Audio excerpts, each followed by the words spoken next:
श्री सच्चिदानंद सद्गुरु साईनाथ महाराज की जय। अध्याय 34 उदी की महिमा पार्ट 2। डॉक्टर का भतीजा डॉक्टर पिल्ले, श्यामा की भयाहू, ईरानी कन्या, हरदा के महानुभाव, बंबई की महिला की प्रसव पीड़ा। इस अध्याय में भी उदी की ही महत्ता क्रमबद्ध है तथा उन घटनाओं का भी उल्लेख किया गया है जिनमें उसका उपयोग बहुत ही प्रभावकारी सिद्ध हुआ। डॉक्टर का भतीजा। नासिक जिले के मालेगांव में एक डॉक्टर रहते थे। उनका भतीजा एक असाध्य रोग ट्यूबरकुलर बोन एब्सेस से पीड़ित था। उन्होंने तथा उनके सभी डॉक्टर मित्रों ने समस्त उपचार किए, यहाँ तक कि उसकी शल्य चिकित्सा भी कराई, फिर भी बालक को कोई लाभ न हुआ। उसके कष्टों का पारावार न था। मित्र और संबंधियों ने बालक के माता पिता को दैविक उपचार करने का परामर्श देकर श्री साईं बाबा की शरण में जाने को कहा, जो अपनी दृष्टि मात्र से असाध्य रोग साध्य करने के लिए प्रसिद्ध है। अतः माता पिता बालक को साथ लेकर शिरडी आए। उन्होंने बाबा को साष्टांग प्रणाम कर श्री चरणों में बालक को डाल दिया और बड़ी नम्रता तथा आदर पूर्वक विनती की कि प्रभु, हम लोगों पर दया करो। आपका संकट मोचन नाम सुनकर ही हम लोग यहाँ आए हैं। दया कर इस बालक की रक्षा कीजिए प्रभु, हमें तो केवल आपका ही भरोसा है। प्रार्थना सुनकर बाबा को दया आ गई और उन्होंने सांत्वना देकर कहा कि जो इस मस्जिद की सीढ़ी चढ़ता है उसे जीवन पर्यंत कोई दुख नहीं होता। चिंता न करो, यह उदी ले उस रोग ग्रसित स्थान पर लगाओ, ईश्वर पर विश्वास रखो, वह सप्ताह के अंत में पूर्ण स्वस्थ हो जाएगा।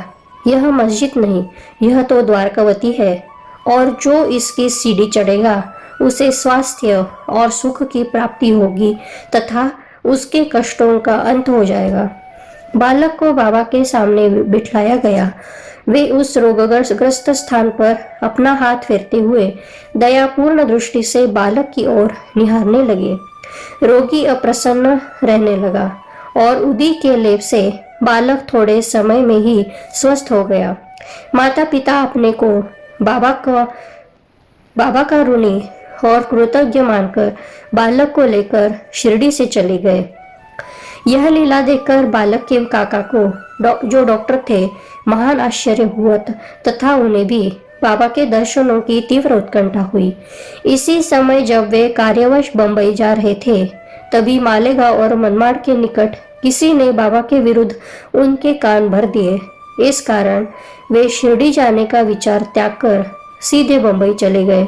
वे अपनी शेष छुट्टियां अलीबाग में व्यतीत करना चाहते थे, परंतु बंबई में उन्हें लगातार 3 रात्रियों तक एक ही ध्वनि सुनाई पड़ी कि क्या अब भी तुम मुझ पर अविश्वास कर रहे हो? तब डॉक्टर ने अपना विचार बदलकर शिरडी को प्रस्थान करने का निश्चय किया।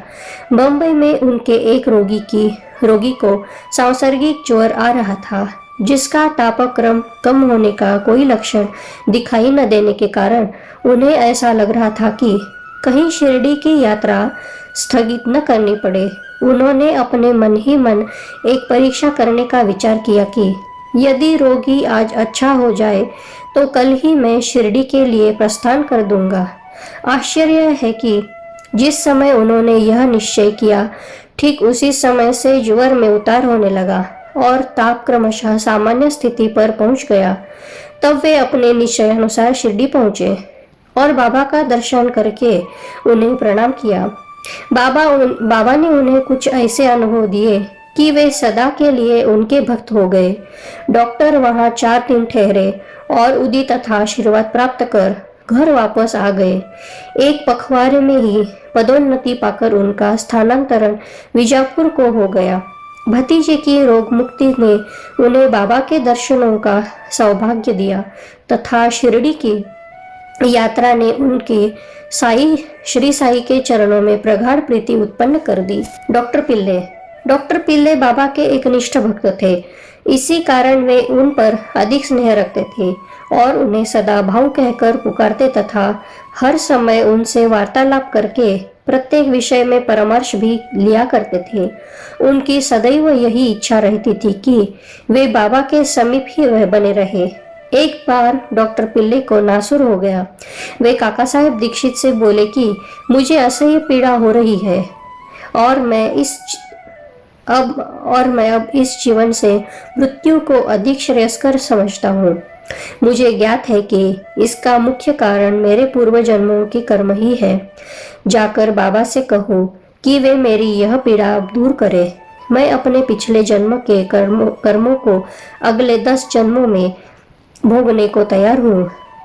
तब काका दीक्षित ने बाबा के पास जाकर उनकी प्रार्थना सुनाई। साई तो दया के अवतार ही है, वे अपने भक्तों के कष्ट कैसे देख सकते थे। उनकी प्रार्थना सुनकर उन्हें भी दया आ गई और उन्होंने दीक्षित से कहा कि पिल्ले से जाकर कहो कि घबराने की ऐसी कोई बात नहीं। कर्मों का फल 10 जन्मों में क्यों भुगतना पड़ेगा, केवल इस दिनों में ही गत जन्मों के कर्मफल समाप्त हो जाएंगे। मैं तो यहाँ तुम्हें धार्मिक और आध्यात्मिक कल्याण देने के लिए ही बैठा हूँ। प्राण त्यागने की इच्छा कदापि न करनी चाहिए। जाओ, किसी को पीठ पर लादकर उन्हें यहाँ ले आओ। मैं सदा के लिए उनका कष्टों से छुटकारा कर दूंगा। तब उसी स्थिति में पिल्ले को वहां लाया गया। बाबा ने अपने दाहिनी और उनके सिरहाने अपनी गादी देकर सुख से लिटाकर कहा, इसकी मुख्य औषधि तो यह है कि पिछले जन्मों के कर्मफल को अवश्य ही भोग लेना चाहिए ताकि उनसे सदैव के लिए छुटकारा हो जाए। हमारे कर्म ही सुख दुख के कारण होते हैं, इसलिए जैसी भी परिस्थिति आए उसी में संतोष करना चाहिए। अल्लाह ही सबको फल देने वाला है और वही सबका रक्षण करता है। ऐसा विचार कर सदैव उनका ही स्मरण करो, वे ही तुम्हारी चिंता दूर करेंगे। तन मन धन और वचन द्वारा उनकी अनन्य शरण में जाओ, फिर देखो कि वे क्या करते हैं। डॉक्टर पिल्ले ने कहा कि नाना साहेब ने मेरे पैर में एक पट्टी बांधी है, परंतु मुझे उससे कोई लाभ नहीं पहुंचा। नाना तो मूर्ख है। बाबा ने कहा, वह पट्टी हटाओ, नहीं तो मर जाओगे।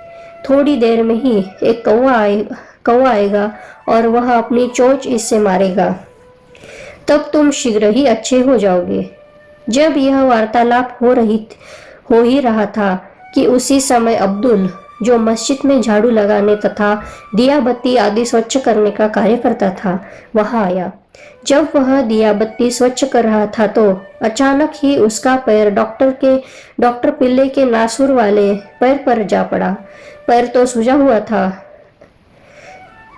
ही और फिर अब्दुल के पैर से दबा तो उसमें से नासुर के 7 कीड़े बाहर निकल पड़े।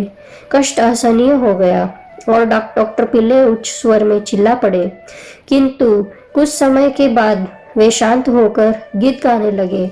तब बाबा ने कहा, देखा भाऊ, अब अच्छा हो गया है और गाना गा रहा है। गाने के बोल थे, करम कर मेरे हाल पर तू करीम, तेरा नाम रहमान है और रहीम, तू ही दोनों आलम का सुल्तान है, जहां में नुमाया तेरी शान है, फना होने वाला है सब कारोबार, रहे नूर तेरा सदा आश्कार, तू आशिक का हरदम मददगार है।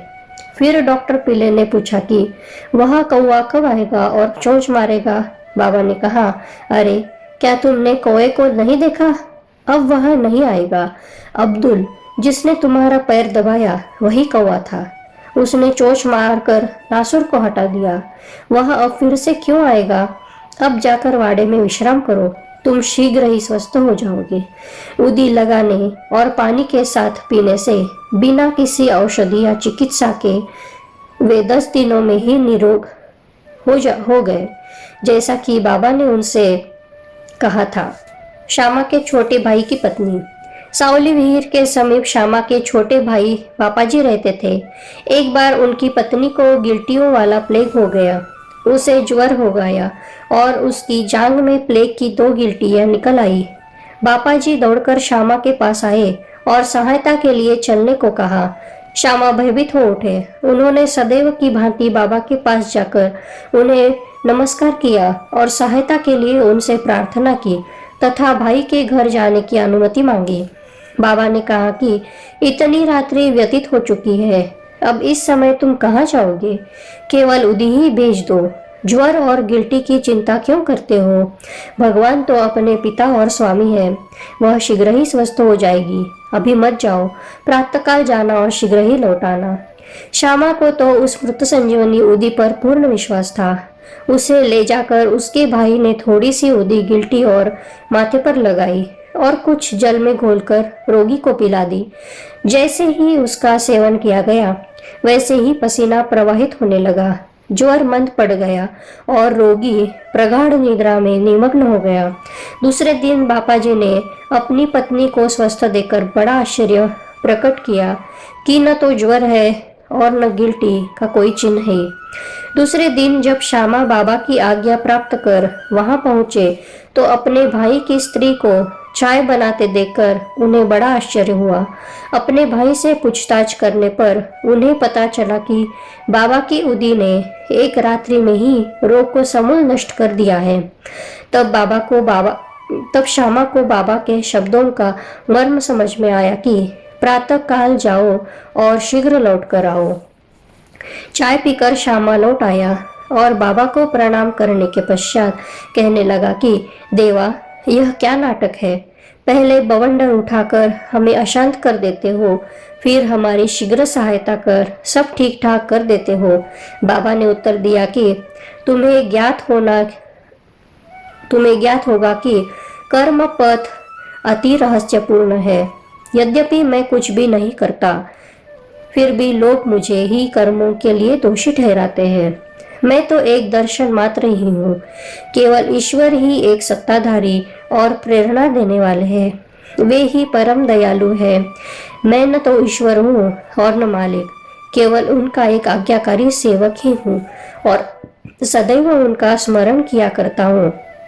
जो निर्भिमान होकर अपने को कृतज्ञ समझकर उन पर पूर्ण विश्वास करेगा, उसके कष्ट दूर हो जाएंगे और उसे मुक्ति की प्राप्ति होगी। ईरानी कन्या।